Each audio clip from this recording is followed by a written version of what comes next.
Ayan, condition na mga katropa. Pwede na to sa south. Ayan, condition na yung ano natin, mga pang south natin. Yung tingnan mo, kumikintab. Sobrang kintab ng ano nila, leeg. Yan, nasa top condition na nga sila. Bali, ano yan mga katropa, nag-ano tayo, feedering.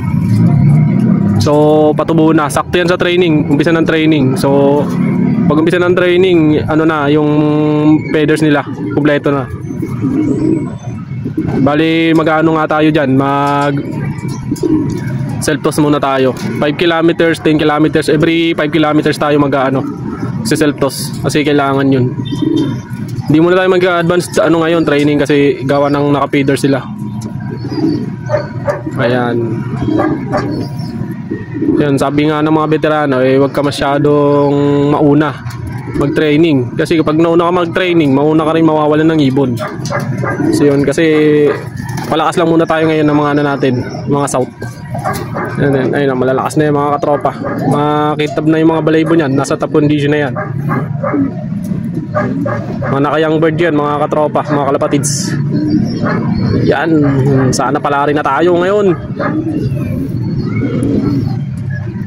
So yun, swerte na lang ang kailangan natin. Kasi umaabot naman tayo sa last lap eh. Pagdating na sa last lap, talagang doon lang tayo nagbubutas. Sayang yung mga ano ko nakaraan. Sa last lap lang nagbubutas. Live sana. Kahit di naman tayo mag-overall champion, basta mag-ano lang, complete locking lang. Doon na lang tayo sa partaker na lang. Complete locking, partaker. Survivor partaker, yan ang hinahabol ko. Hindi naman ako na ipagtagisan. Kailangan lang natin sumabay lang sa ano, sa laban. Basta umuwi lang na umuwi, ilan ang malaga mga kalapatids. Tuloy lang sa paggulong, gulong lang ng gulong. Walang hanggang eksperimento. So yun ngayon, bali susubukan ko naman ngayon, puro herbal naman. Gagayahin natin si Boss Lahi ni Adan. Yun lang naman gagayahin natin muna ngayon. Bukod sa zero budget, talagang mas maganda yung kasi pure natural. So yan mga kapatids. Congrats sa mga nagpa-uwi ngayong linggo.